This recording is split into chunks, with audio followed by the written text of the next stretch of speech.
নমস্কার, আমার নতুন একটি ভিডিওতে আপনাদের সবাইকে স্বাগত।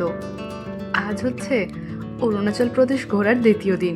তবে এটা হচ্ছে আমাদের অরুণাচল প্রদেশের প্রথম সকাল সকাল আমরা রেডি হয়ে বেরিয়ে পড়েছিলাম। আমরা ঠিক করেছিলাম যে অরুণাচল প্রদেশে গিয়েই আমাদের কুট্টিকে ফুল ট্যাঙ্ক করাবো, কিন্তু এখানে যখন গাড়িতে তেল ভরতে যাই তখন জানতে পারলাম তেল নাকি শেষ হয়ে গিয়েছে। আশপাশে মানুষজনের সঙ্গে কথা বলে জানতে পারি আমরা যেদিক থেকে এসেছি সেদিকেই আরও একটা পেট্রোল পাম্প রয়েছে, তো সেখানে গিয়েই তেল ভরে আনতে। নিচের আরও একটা পেট্রোল পাম্পে গিয়ে সেখানেও যখন তেল ভরতে যাই সেখানেও জানতে পারি সেখানেও নাকি পেট্রোল শেষ হয়ে গিয়েছে। এখন আমাদের তেল ভরতে গেলে যেতে হবে আসাম। গাড়িতে যে তেল ছিল তাতে উপরের পেট্রোল পাম্প পর্যন্ত যাওয়া যেত, মানে এখন যেখানে আছি সেখান থেকে উপরের দিকে যেতে গেলে যে পেট্রোল পাম্পটা প্রথমে পড়বে সেখানে, কিন্তু সেখানেও যে তেল পাবো এরকম তো কোনো গ্যারেন্টি না থাকায় আমরা ঠিক করি 20 কিলোমিটার ব্যাকে গিয়ে আসাম থেকেই আমরা তেল নিয়ে আসব। অনেকটা টেনশন আর ভয়ে আমরা আসামের পেট্রোল পাম্পে যাই। সেখানে গিয়ে দেখি লাইন পড়েছে তেলের জন্য, আবার একবার লাইনে দাঁড়ালে 1 লিটারের বেশি তেল দেবে না। আর 2-3 বার লাইনে দাঁড়িয়ে অনেক রিকোয়েস্ট করার পর আমাদেরকে ফুল ট্যাঙ্ক করে দেয়। তারপর ওখান থেকে আমরা আবার ব্যাকে আসি, যেখানে আমরা ছিলাম সেখান থেকে আরও উপরের দিকে যাই।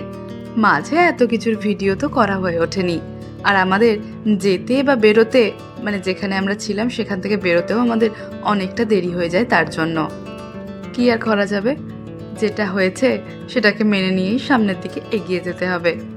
এরপর আমরা ঠিক করি যতটুকুই তেল শেষ হয়ে থাকুক না কেন পেট্রোল পাম্প দেখলেই আমরা মোটামুটি ফুল ট্যাঙ্ক করে নেব। চলুন এখন সামনের দিকে যাওয়া যাক।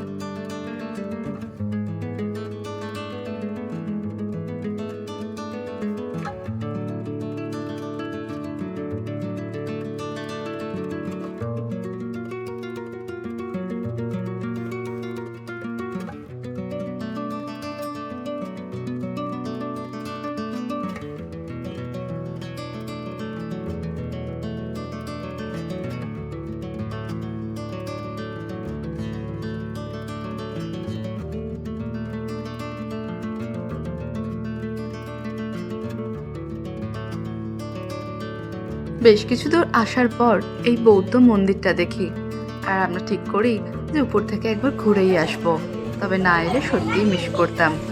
এই নতুন উদ্বোধন হয়েছে দেখলাম, নামটা ঠিক মনে নেই, তবে উপরে আসার পর মনে হচ্ছিল এখানে না এলে অনেক কিছু মিস করে যেতাম।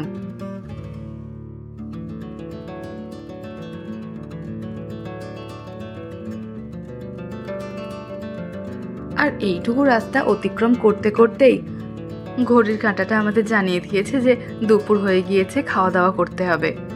একদম নদীর পাশে এই রেস্টুরেন্টটায় খাবার খুব ইচ্ছা ছিল, কিন্তু ভিতরে গিয়ে জানতে পারি এটা শুধু ক্যাফে।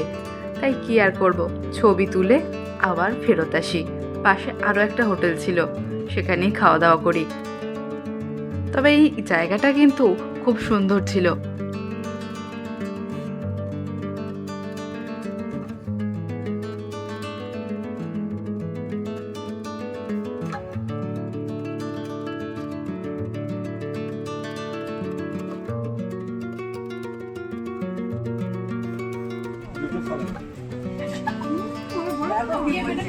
খাওয়া দাওয়া করে নি, এরপর ওই পাশে যে ঝুলন্ত সেতুটা ছিল ওখানেই যাব।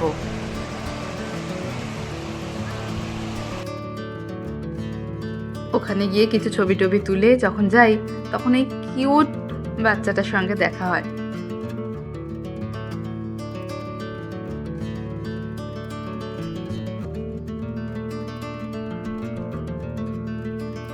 এটা হচ্ছে নাগ মন্দির। একটু আগে আমরা বৌদ্ধ মন্দির দেখলাম, নাগ মন্দির। এইবারে ঘুরতে যাওয়ার সময় আমাদের কিছু সিলেক্ট করা ছিল না, মানে আমরা এইখান থেকে এখান পর্যন্ত যাব, এই জিনিসগুলো দেখব, এরকম কিছু ঠিক করা ছিল না। কি কি জিনিস দেখার রয়েছে সেগুলো শুধু দেখে রেখেছিলাম। এবার যতদূর যেতে পারবো ততদূর যাব, যেখানে সন্ধে হবে সেখানেই থেকে যাব কোনো একটা হোটেল দেখে। যাওয়ার সময় এই ক্যাম্পটা দেখি, আর দেখেই তো চোখ আটকে গিয়েছিল। তাই ভাবলাম ভিতরেও গিয়ে ঘুরে আসি। এটা তো দেখতেই পাচ্ছেন বল ফায়ার মিউজিয়াম। ভিতরেতেও অনেক জিনিসপত্র রয়েছে, যেখানে চীনের সাথে ভারতের যুদ্ধ কিভাবে হয়েছিল সেটার একটা ভিডিও রয়েছে। আর্মি দাদাদেরকে বললে দাদারা বড় স্ক্রিনেতে সেই মুভিটা চালিয়ে দিচ্ছেন। এছাড়াও মিউজিয়ামের ভিতরে রয়েছে যুদ্ধে ব্যবহৃত বিভিন্ন রকমের অস্ত্র এবং তাদের নামও লেখা রয়েছে সেখানে। কি কি পোশাক পরে সেই যুদ্ধে গিয়েছিলেন তারও অল্প কিছু কিছু অংশ রয়েছে সেখানে। এই ক্যাম্পের সাথেই পাশে একটা দোকান মতনও রয়েছে, সেখানেও গিয়েছিলাম। আপনারা চাইলে কেনাকাটিও করতে পারেন, আবার শুধু ঘুরেও আসতে পারেন। ওই যে ডান দিকে সবুজ রঙের বাড়ি মতো দেখছেন, ওটাতেই রয়েছে। এই জায়গাটা দেখতে দেখতেই বেশ অনেকটা বিকেল হয়ে গিয়েছে, ঠান্ডা পড়তেও শুরু করে দিয়েছে। দেখা যাক কত দূর যাওয়া যায়, এই ভেবেই আমরা সামনের দিকে এগিয়ে যাচ্ছি। এই বাদিকের রাস্তাটা যাচ্ছে বোমডিলা মনাস্ট্রি, আমরা এখন ওখানেই যাব। তবে ফেরত এসে আবার কিছু দূর সামনের দিকে এগিয়ে যাওয়ার ইচ্ছে রয়েছে।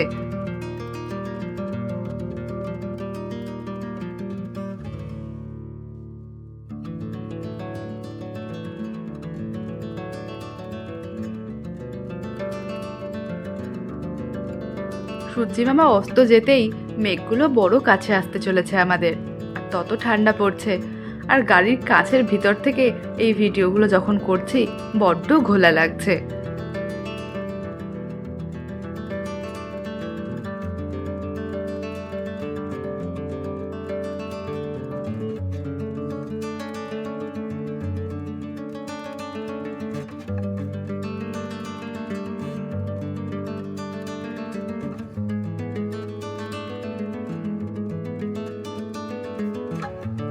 এটা হচ্ছে বোমডিলা মনাস্ট্রি, চলুন একটু ঘুরে দেখি। নিচে একটা স্কুল মতনও রয়েছে, পড়াশোনা করছে বাচ্চারা দেখলাম। এই বৌদ্ধ স্কুলগুলোতে স্কুল এবং থাকার ব্যবস্থা একসঙ্গেই রয়েছে। মন্দিরের ভিতরে যাওয়ার পর দেখবেন মন্দিরটা কতটা শান্ত।